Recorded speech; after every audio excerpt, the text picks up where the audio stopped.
E aí galera, tranquilo? Vamos lá então para o estudo da dinâmica hoje. Se tu está seguindo a sequência de vídeos desse canal, tu vai ver que até então a gente estudou a cinemática. O que é a cinemática? A gente estava estudando o movimento sem se preocupar com as causas, as possíveis causas desse movimento. A partir de agora a gente vai começar a pensar no que pode causar um movimento, o que pode parar um movimento. É aí que entra o estudo das leis de Newton. A primeira lei de Newton que a gente vai falar é a lei da inércia. O que diz a lei da inércia? Ela fala que um corpo que está em movimento, ele tende a permanecer em movimento. Assim como um corpo que se encontra em repouso, tende a permanecer em repouso. O primeiro cara a propor isso não foi Newton.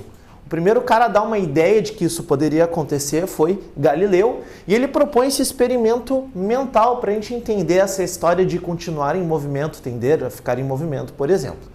Então imagina a primeira situação. Eu tenho aqui uma rampa, como se fosse uma pista de skate, feito de um material que, em contato com esse bloquinho que está em cima, não tem atrito. Ou seja, o corpo consegue deslizar livremente, sem nenhuma resistência a esse movimento de deslizamento. Vou imaginar que eu coloco esse bloquinho a uma altura inicial h e abandono ele sem realizar nenhum impulso sobre ele. Simplesmente abandono o bloquinho aqui em cima. Ele inicia com velocidade igual a zero. Conforme ele vai descendo, ele vai aumentando a velocidade. Aqui embaixo ele atinge a máxima velocidade e depois ele sobe. E ele sobe até atingir a mesma altura que ele se encontrava. Galileu disse que não interessa a inclinação dessa segunda parte da rampa, esse bloquinho ele vai subir essa rampa até chegar na mesma altura que ele estava antes. Então, conforme eu vou diminuindo essa inclinação, imagina que isso aqui é móvel, ó. Se eu for diminuindo essa inclinação, maior terá que ser o deslocamento desse bloquinho para que ele consiga atingir a mesma altura. Então a gente vai pensar numa situação limite. E se eu mantiver esse experimento, a primeira rampa, mas tirar a segunda e colocar aqui uma superfície lisa e horizontal infinita? E é por isso que é um experimento mental. A gente não tem no nosso mundo, na nossa realidade, uma superfície sem atrito e infinita. Bom, o que Galileu disse foi o seguinte: no momento que o bloquinho chega nessa parte lisa, plana e horizontal da pista, ele vai seguir com essa velocidade para sempre, com velocidade constante, sempre indo nessa direção. Por que é para sempre? Porque esse bloquinho ele tem que atingir a mesma altura que ele estava antes. Mas se não tem rampa desse lado, ele nunca atinge a mesma altura. Então ele vai indo com velocidade constante para sempre. Esse para sempre, na verdade, a gente diz que é até que haja sobre esse corpo uma força resultante, que vai poder variar essa velocidade.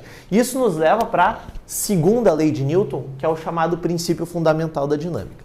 Se a gente for analisar, então, as forças que agem sobre um corpo, por exemplo, um corpo em cima de uma superfície, nesse exemplo que eu estou mostrando para vocês, não é que não tenha força aqui, eu tenho forças. Só que essas duas forças que estão agindo sobre esse corpo acabam se anulando. Como assim?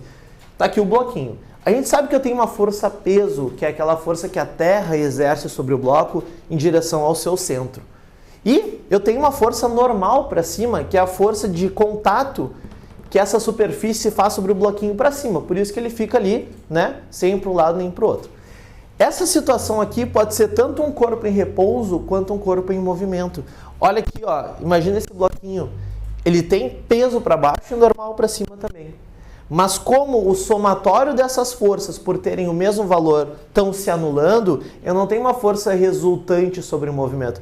É como se eu tivesse alguma coisa empurrando o bloquinho para baixo e outra coisa empurrando o bloquinho para cima. O bloquinho não tem nada resultando, nenhuma força resultante sobre ele.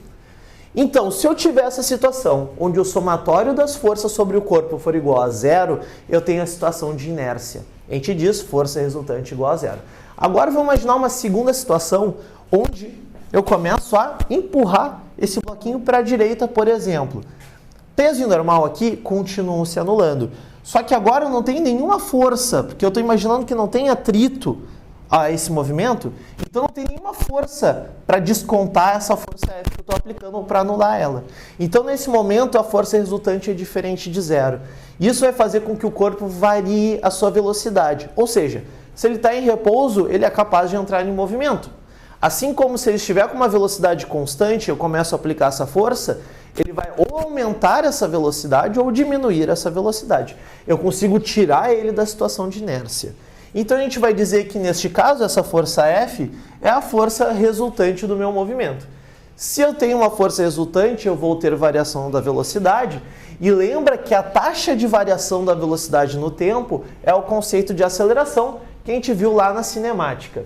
Então eu vou ter que a força resultante sobre um corpo vai ser o produto da massa pela aceleração, certo?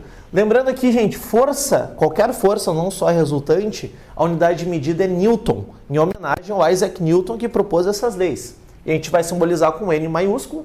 Massa eu meço em quilogramas e aceleração meço por segundo ao quadrado. Essa equação também está nos dizendo o quê? Que quanto for a maior for a força que eu aplico sobre um corpo, maior vai ser a sua aceleração. Em contrapartida, um corpo com mais massa precisaria de mais força para ter uma aceleração que a gente pode considerar efetiva aqui. Claro, todo o corpo acelera, tá? Se eu tiver imagina um prédio inteiro que não está preso no chão, se eu aplico uma força nele e não tem nenhuma outra força para anular essa, ele começa a acelerar. Eu sei que é meio louco de pensar isso, né? Porque na nossa vida real a gente não tem essa situação de nenhuma outra força agindo. Mas qualquer força gera qualquer aceleração. A diferença é que corpos mais massivos tendem a ter acelerações menores. Um exemplo para a gente entender isso daqui, imagina um bloquinho de 5 kg com duas forças agindo sobre ele. Uma de 2 newtons e outra de 6 newtons, ambas apontando para a direita. A força resultante vai ser 2 mais 6. Faz sentido, não faz? Vou ter então uma força resultante de 8 newtons para a direita.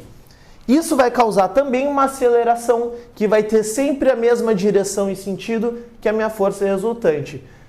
Arrumando essa equação, passando o m dividindo para cá, eu vou ter que a aceleração é força sobre massa. Neste caso, eu tenho uma força resultante de 8 newtons, divido por uma massa que é de 5 kg do exemplo, e vou ter um resultado de 1,6 metros por segundo ao quadrado. Aqui uma dica, tá? Para a gente entender como somar ou encontrar a força resultante. Se eu tenho as duas forças no mesmo sentido, eu vou somar os seus módulos.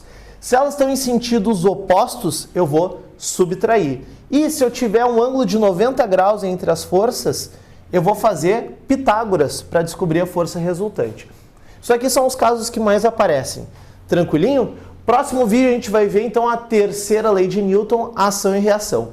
Lembra de curtir o canal, curtir o vídeo, te inscrever no canal e compartilhar para os teus amigos aprenderem também, beleza? Até o próximo vídeo.